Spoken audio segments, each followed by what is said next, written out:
Imagine you're standing in a room where everything looks calm on the surface. Your posture is steady. Your voice is even. Your expression is composed. But inside you, something is pacing behind a locked door. Something restless. Something unheard. Something that's been knocking for years, maybe decades. And every time it knocks, you whisper to yourself, "Not now. Don't make a scene. Stay in control. Push it down." Now imagine that one day the knocking grows louder. Not violent, not explosive, just insistent. As if some part of you is done being ignored. As if it has waited long enough. And you realize you've spent half your life trying to silence something that was never trying to harm you. You've treated a signal like a threat. You've treated a messenger like an intruder. You've treated a part of yourself like the enemy. You've been taught your whole life that anger is dangerous, that it makes you irrational, impulsive, unlikable, out of control. You've been told good people don't get angry, mature people don't get angry, calm people don't get angry.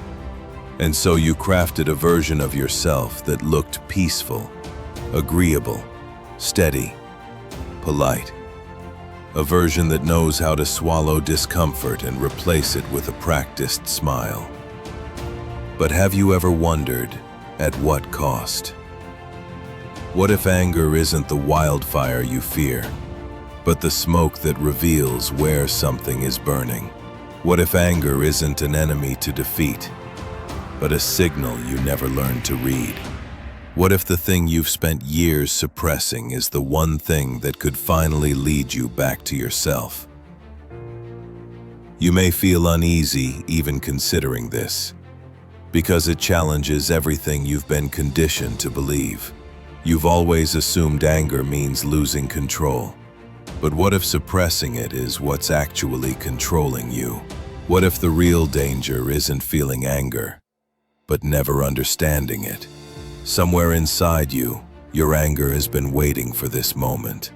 The moment you stop running from it and finally ask, "What are you trying to tell me?" And that question is the doorway everything else has been leading toward. Think back to your childhood, not the memories you like to revisit, but the ones tucked into the corners. The first time you felt anger rise in your chest. Maybe it was because something felt unfair. Maybe someone crossed a line. Maybe you were hurt, dismissed, misunderstood. But before you could express it, someone stepped in and taught you the script. Don't be difficult. Don't talk back. That's not a big deal. Stop overreacting. And little by little you learned that expressing anger risked losing approval, affection, belonging. You learned that silence was safer than honesty.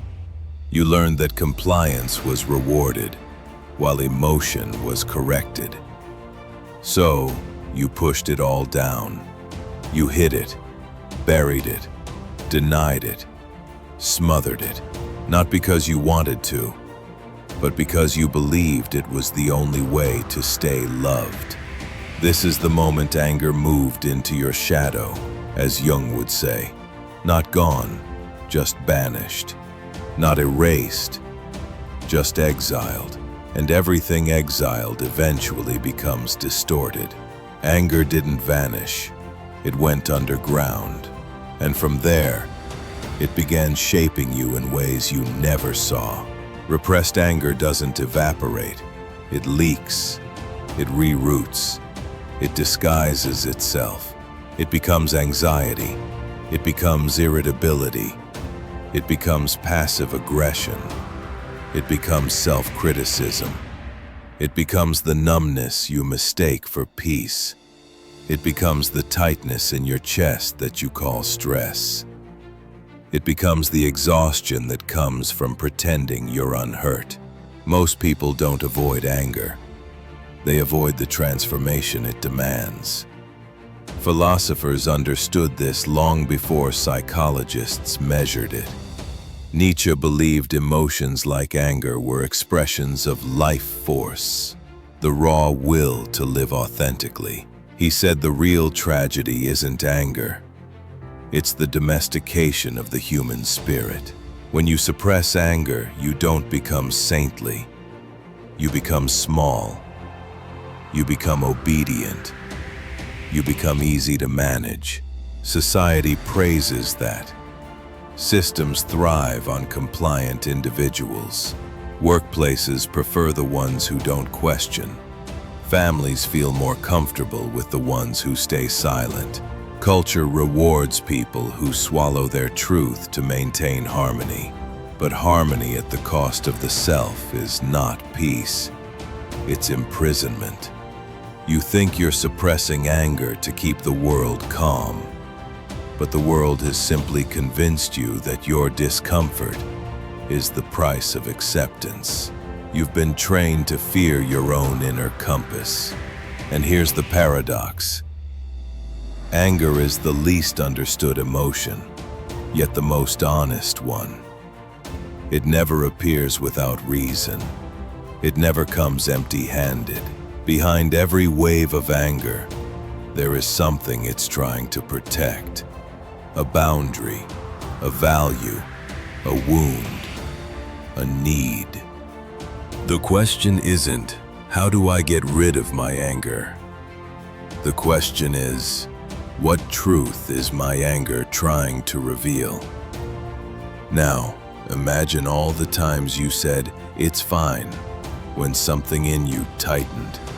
You felt it, the subtle contraction in your stomach, the slight pressure in your chest, the brief moment your breath stalled. Your body noticed long before your mind did. Your nervous system recognized the violation. A boundary crossed, a need dismissed, a truth ignored. But you told yourself to stay calm. You told yourself, it's not worth it. It's easier this way. I shouldn't make a big deal. I'm probably overreacting. Each time you did that, a small fracture formed inside you. Not painful enough to stop you, but deep enough to accumulate. Every suppressed truth becomes sediment, layering over your clarity, until one day you wake up emotionally distant from your own life. This is the cost of ignoring anger. A slow erosion of the self so subtle you don't notice, until you realize you can't feel much of anything anymore. Anger that isn't expressed outward turns inward.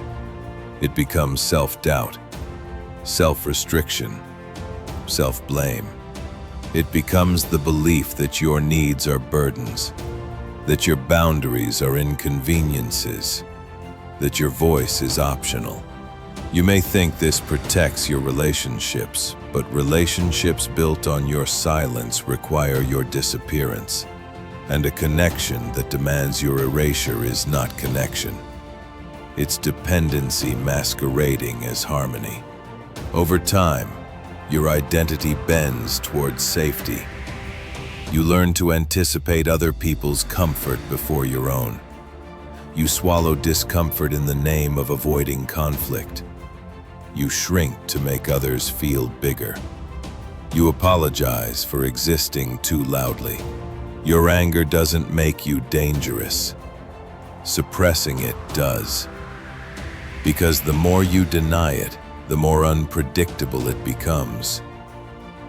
Not in violent explosions, but in subtle distortions. Withdrawal, resentment, bitterness, numbness. These are emotional shadows cast by truth avoided too long. Neuroscience confirms what philosophy intuited. Suppressed anger rewires you. It increases cortisol. It disrupts your emotional regulation. It primes your nervous system for chronic stress. It fragments your internal sense of coherence. No one tells you this. All you hear is, "Don't get angry." But no one teaches you what happens when anger has nowhere to go.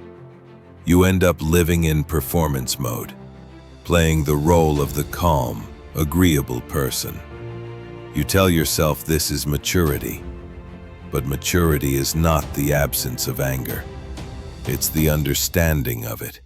You've confused numbness with peace, silence with strength, avoidance with control. And the deepest cost of all? When you ignore anger long enough, you lose the ability to know what you truly want. You drift into jobs, relationships, environments, habits you never chose consciously.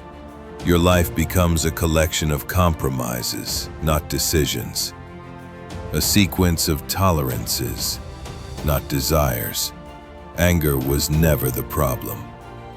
Avoidance was. Silence was. Self-betrayal was. But here's where everything changes. The rebellion begins in a moment so small you could miss it. The moment you admit, quietly, honestly, "I am angry." Not in the explosive sense, not in the dramatic sense, but in the truthful sense. You reclaim the part of you that learned to hide. You let the exiled self return.